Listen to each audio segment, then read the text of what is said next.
Simon. Amadis of Gaul by Vasco de Lobera, translated by Robert Southey. Book 4, Chapter 31. How King Lisuarte sent the body of the Emperor of Rome to a monastery, and how he spake with the Romans. When King Lisuarte came to his tent, he besought King Cildadan to alight and disarm there, that before they rested they might give order respecting the body of the Emperor. Then, weary and bruised as they were, they went to the tent where the Emperor lay dead, and found his knights making dole over him. For albeit he was so proud, yet was he so liberal of his gifts and favour, that covered many of his faults. The two kings then besought all these knights to go rest themselves, saying that they would see the body disposed of as it ought,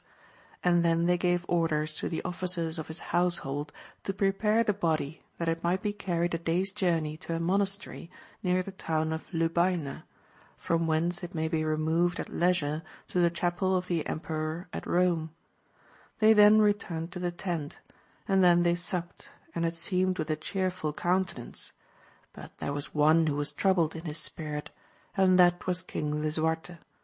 For by the great advantage the enemies had gotten in the two former battles, he knew that when the truce expired there was no hope for him, but either he must be dishonoured and vanquished, or what he was more certain of, slain.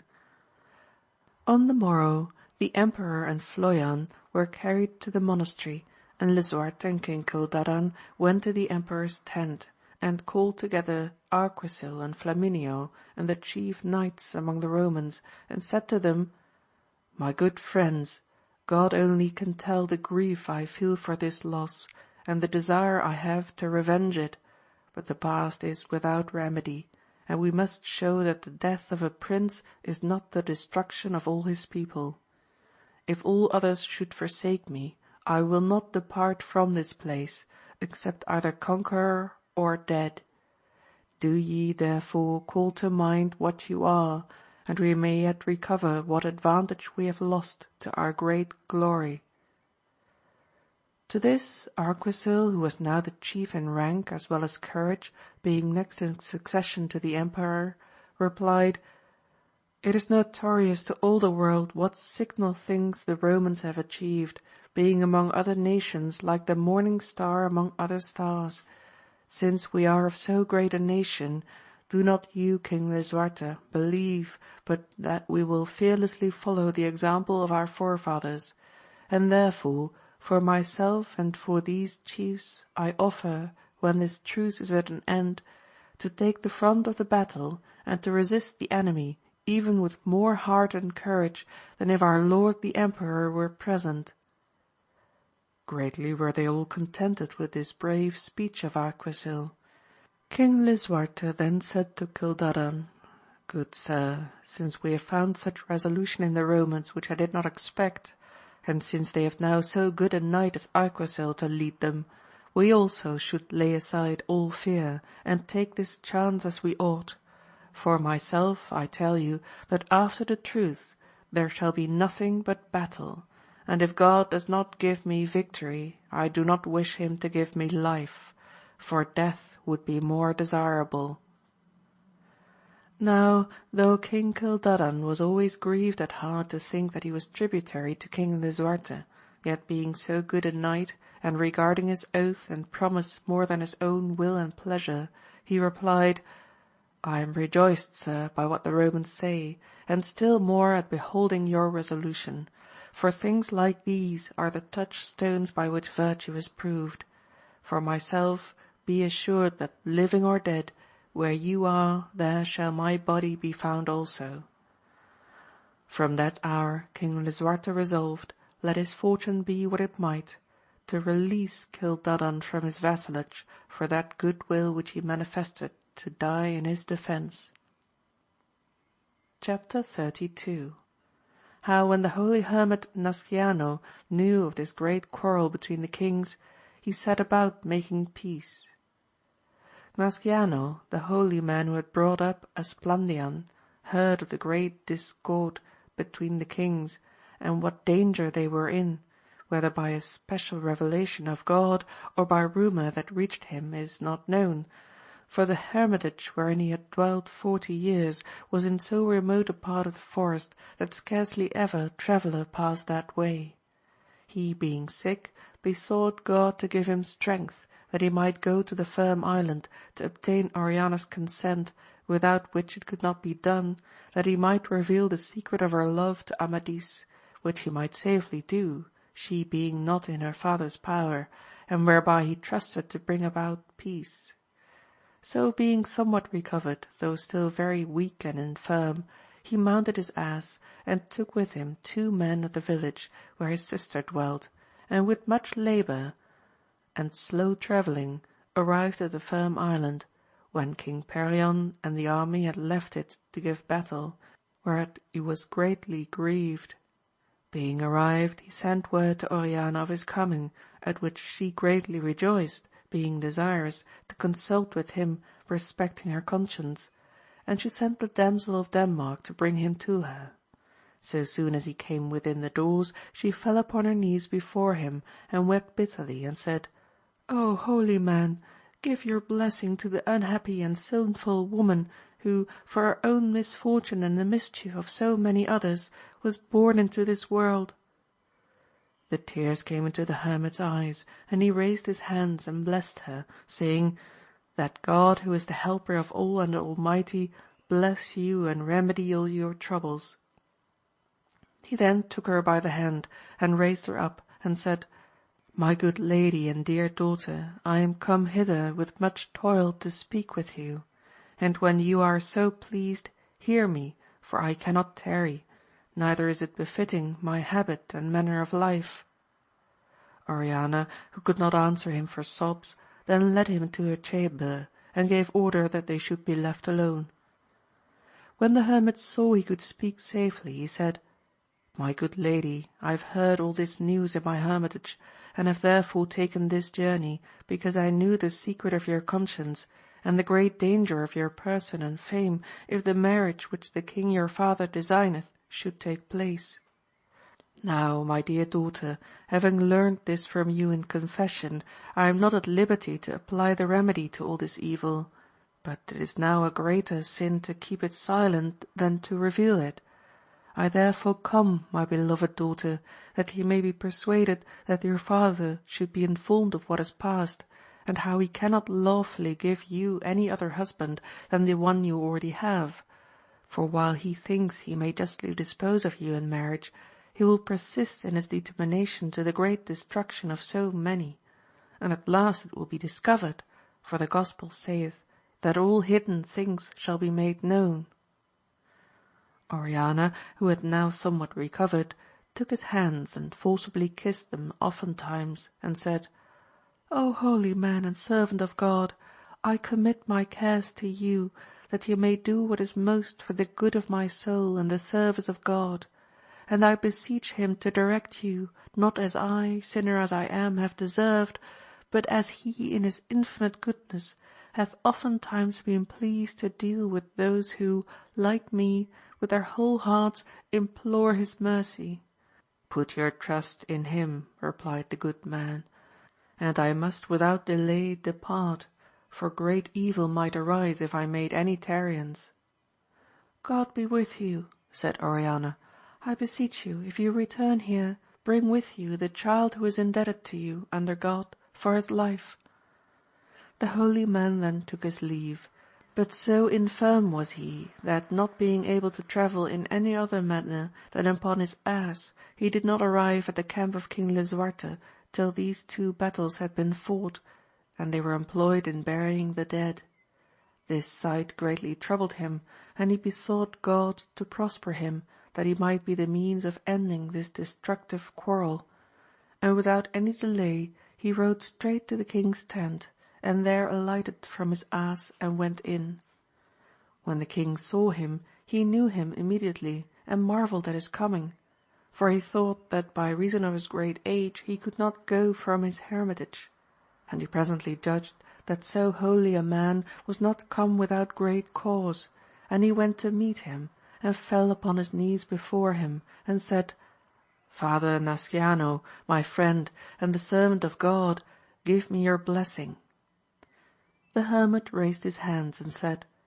"That God whom I and all are bound to revere protect you and give you such understanding that your soul may one day enjoy the glory and repose for which it was created, if by your own fault it be not lost." He then gave him his blessing and raised him up and knelt in his turn to kiss his hand, but Lisuarte embraced him. The king then gave orders that food should be brought him, and after he had eat he led the holy man into a recess of the tent and asked him the cause of his coming, saying that he marvelled how so recluse a man and one of so great age should have travelled so far from his habitation. The hermit made answer, "Certes, sir, according to my years and condition and inclination, I am now only fit to go from my cell to the altar. But it behoves all those who would serve our Lord Jesus Christ and would follow his example, for no trouble or toil to turn aside. I learned, sir, in my hermitage, of this cruel war, and that the cause thereof was that you were resolved to give your daughter in marriage to the Emperor of Rome. Now this I knew could not be done, not for the reason which the chiefs and people of your realm with good cause assigned, because she is your lawful inheritrix, which ought in conscience to have prevailed, but for another cause which is unknown to you and all your people, and which, according to all laws, divine and human, makes it impossible, which is that your daughter is already joined in marriage to the husband whom it hath pleased our Lord Christ to appoint for his service." When the king heard this, he thought either that the good man's senses were impaired by his great age,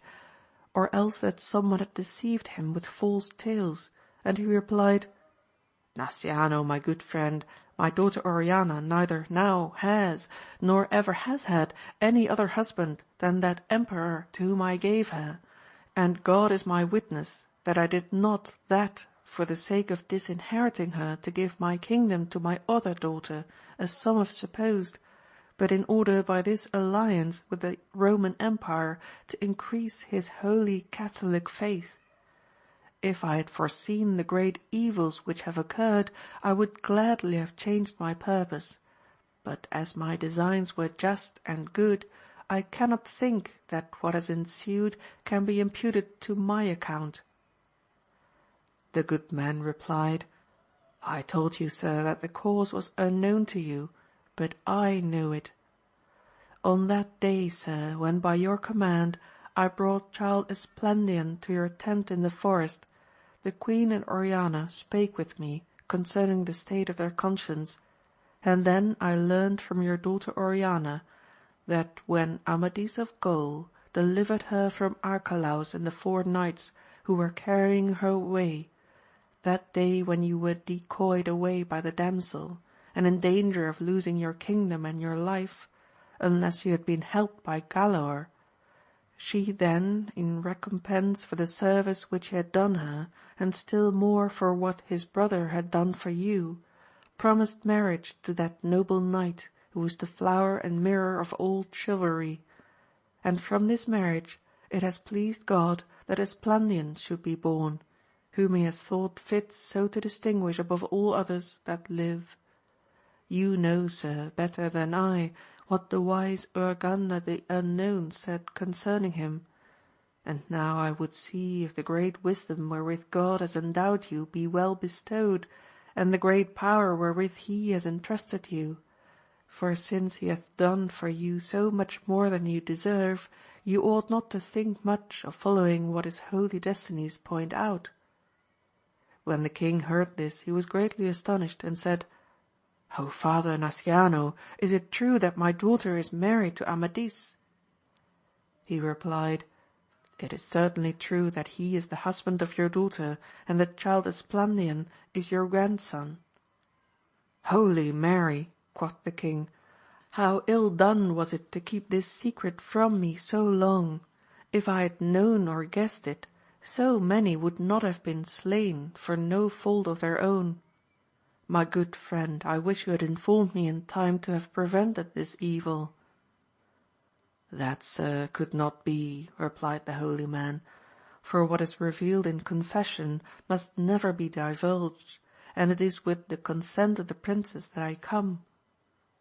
I trust in God that if the present be remedied as it may, he will with little penitence forgive the past, in which the action hath been worse than the will."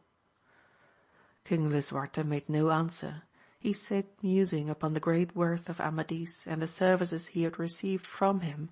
and he thought also upon his love to Galaor, and above all to Esplandian, and what Urganda had prophesied. At length he said, "Father Nasciano, the friend of God, subject as my heart hath been to pride, and though I had resolved either to receive death or to inflict it, your holy words have such virtue that they have prevailed, and if peace be not now brought about, you shall witness before God that the fault is not mine. Do you therefore speak with Amadis without letting him know my intention, and learn what he would have done in this case, and let us see how all can be settled to the advantage and honour of both parties." Nasciano, weeping for pure joy, knelt before him and exclaimed,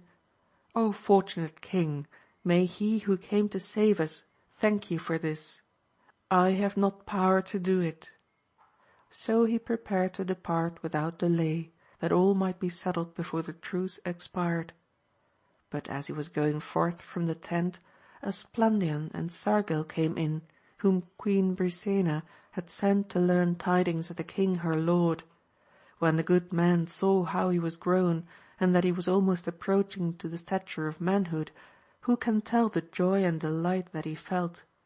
Certes it is impossible to express it, and being as he was with the king, he went towards him as fast as he could to embrace him. Esplandian, though he had not for a long time seen him, knew him immediately, and knelt down to kiss his hand, and the old man embraced him and kissed him many times with exceeding joy, saying, "O my dear son, blessed be the hour wherein thou wert born, and blessed and praised be the Lord, who by such miracle preserved thy life, and hath made thee what I now behold." All they who beheld the exceeding love which the good man manifested were greatly moved, but he who felt the most, though he did not show the pleasure which he felt, was King Lisuarte.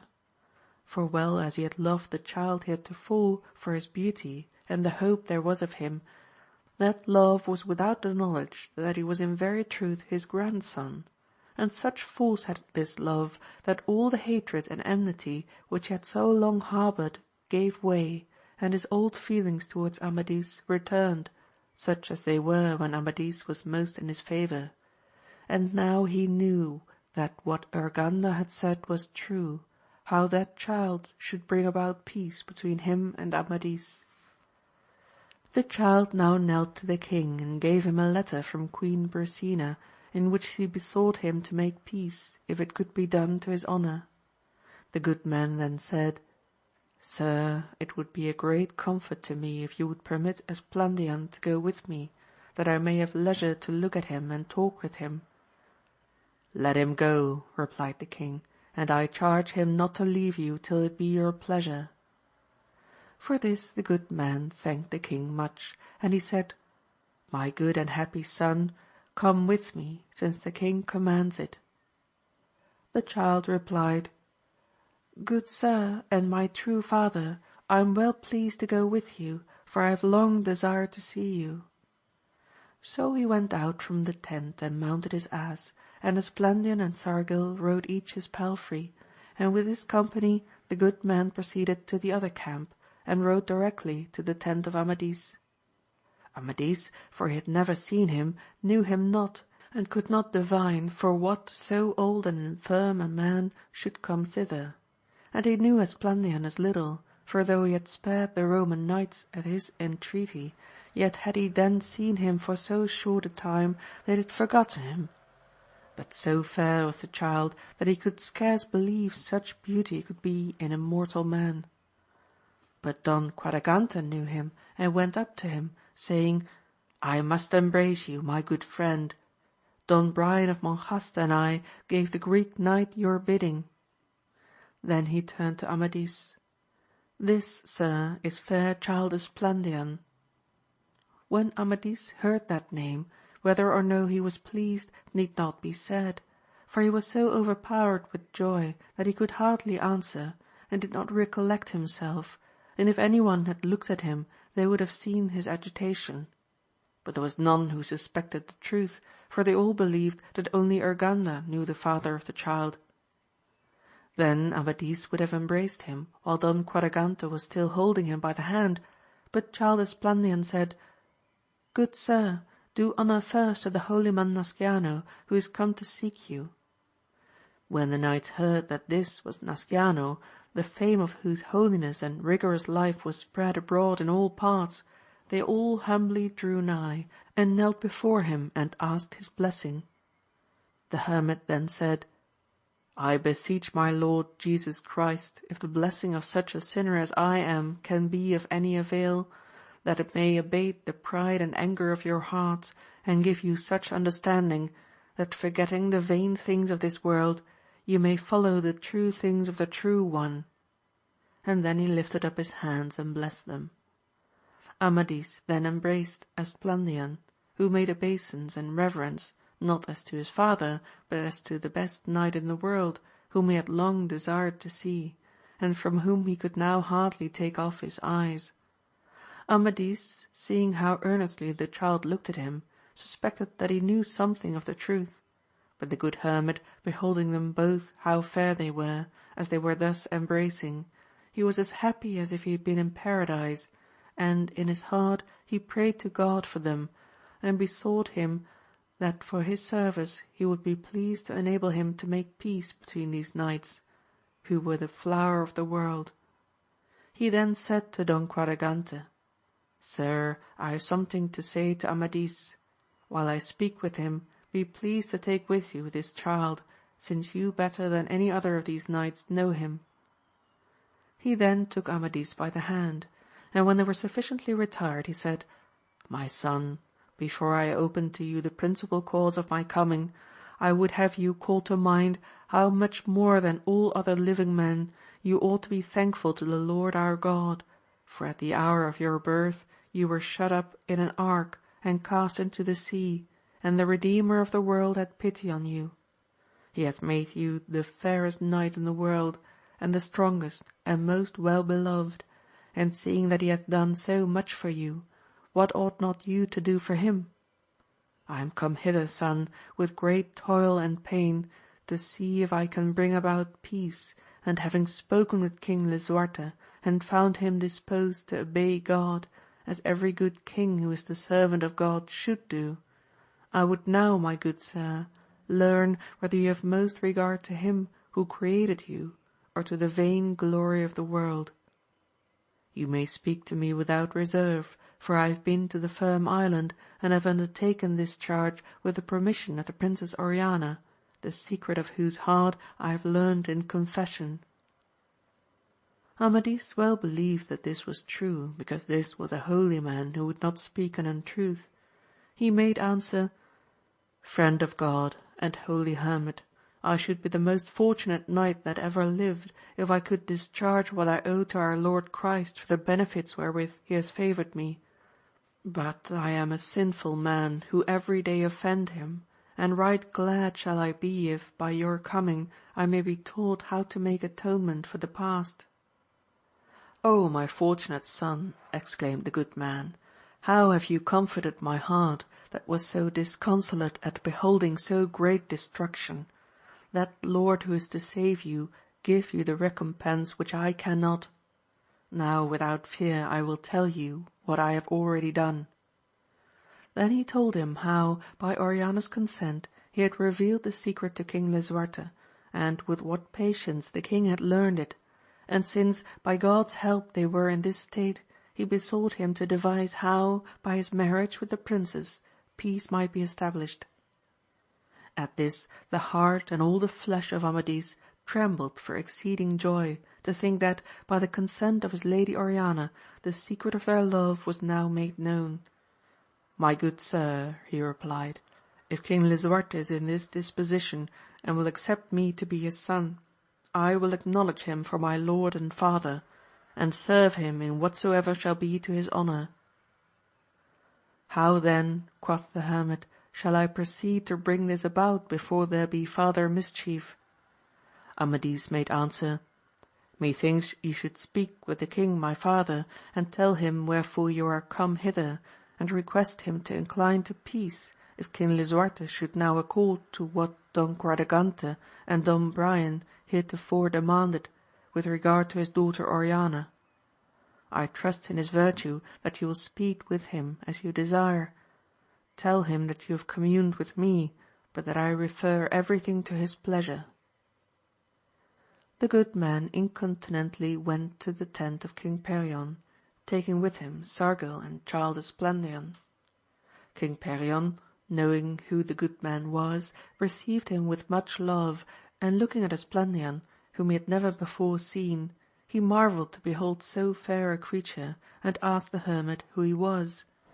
The holy man replied, that he was one whom he had bred up, and whom God had given him by great miracle. What, quoth King Perion, is this the child whom the lioness suckled, of whom Urganda prophesied such wonders, and wrote to King Lisuarte that he should one day bring about peace between him and Amadis? This is he, said the good man Nasciano, and if you have reason to love him now, much more will you have when you know more concerning him. Son, said he, kiss the king's hand.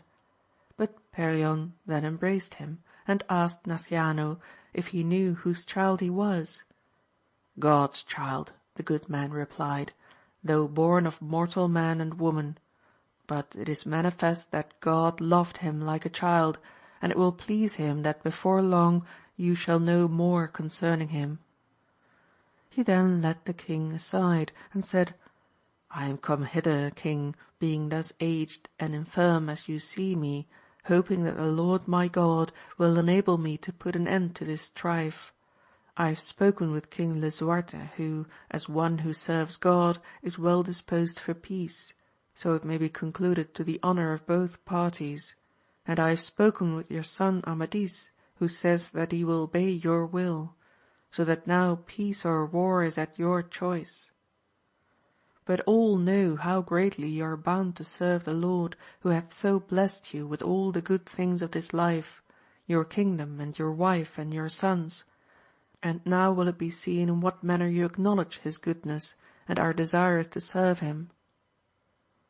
God is my witness, replied the king, that I would willingly have avoided this great discord, but King Lisuarte would listen to no reason, thinking that as he had the Emperor of Rome on his part, the whole world were to be subject to him, and what hath ensued from this presumption all men now behold. But if he will now show that reason which hitherto he hath not shown, I trust that these knights who are on our part will easily follow my inclination, which is to put a stop to this slaughter. And farther, that you may know for how slight a demand he is thus obstinate, if he would but come to some terms for his daughter Oriana, that would remedy all. My good lord, replied Nasciano, God will give this remedy, and I in his place. Do you then speak with your knights, and appoint certain of them who are desirous of the common good. King Lisuarte will do the same, and I, as the soldier of God, will be with them to close and repair the breach that has been made. The good man then went away with a joyful heart to the camp of King Lisuarte. King Perion then called together his principal knights and said, Noble princes and knights, even as we are bound to expose ourselves to all danger to defend our honours and estates, and to maintain justice, so are we to lay aside all anger and resentment, and listen to reason when it is proffered to us. The holy servant and friend of God, Nasciano the Hermit, has come hither to say that our enemies are desirous of peace, more conformable to good conscience than to points of honour, and he only requires that persons on both sides be appointed to meet and consult together. This I thought right that you should know, that your opinion may be taken and followed. At this they were all silent for a while. till Angriote arose and said, Since none else adventures I will speak, sir. We chose you for your great worth to be our chief in this war, knowing that neither favour nor affection would induce you to swerve from what was right. So also am I assured that whatever you shall determine, there is none here who would gainsay, for your single power is sufficient to decide. Howbeit, since you are pleased to ask our judgment, I will tell you mine. It would be great folly in us, having so increased our honour, to deny peace when our enemies are desirous of it. As Don Quadragante and Don Brian of Monjaste were deputed before, they should be again appointed, as men whose discretion and virtue will justly decide whether for peace or war. So thus it was determined that these two knights should consult with King Perion, and resolve accordingly. Chapter 33. How the holy man Nasciano returned with the answer of King Perion to King Lisuarte, and of what was agreed. The good man Nasciano returned to King Lisuarte and told him how well he had sped, and as the king was now determined no longer to give way to the wicked one, as he had done to the occasion of so great evil, he replied, Peace shall not be prevented by my fault, as you shall see. Do therefore remain here in my tent, and I will go and speak with those knights who have undergone such danger to support my honour. Then he went to the tent of King Gasquilan, who lay in his bed still from his encounter with Amadis, and there he sent for King Cildadan and the chief of the Romans and of his own army, and told them what the good man Nasciano had done, reserving only what related to Amadis and his daughter, for that he would not have known as yet.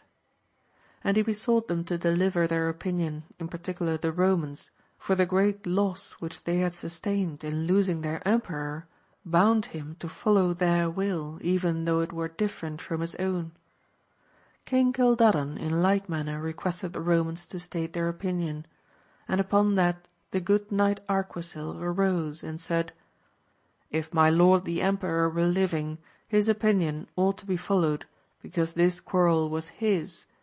but he being dead, we may say that what he was bound to do died with him.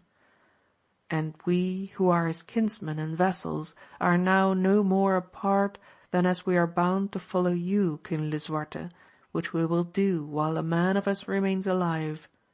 To you therefore, as the person whom this most nearly concerns, we leave the decision.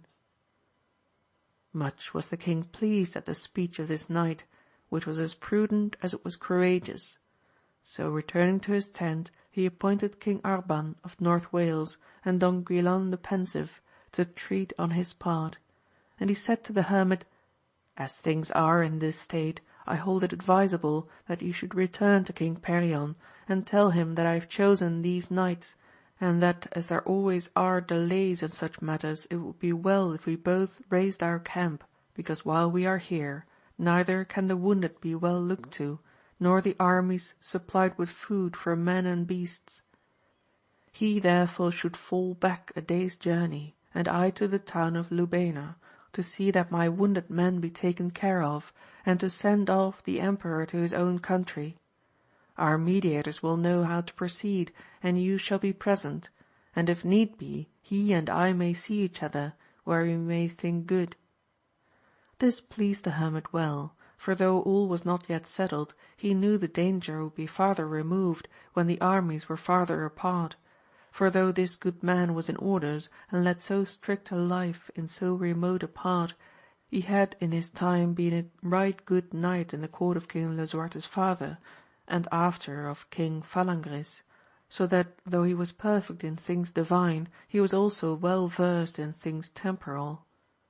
Sir, said he to the king, it only remains to appoint a certain day when your ambassadors shall meet here, which will be midway between the two armies, and by God's blessing I trust they will so agree that you and King Perion may meet. I will go without delay, and send to tell you at what hour to break up your camp. So he went to King Perion, who, with the consent of the two chosen knights, was well content that the armies should remove on the morrow. King Lisuarte was advised thereof, and in the morning the trumpets were sounded, and the tents raised, and the two armies joyfully separated, each going to the place appointed. End of Book 4, Chapter 33.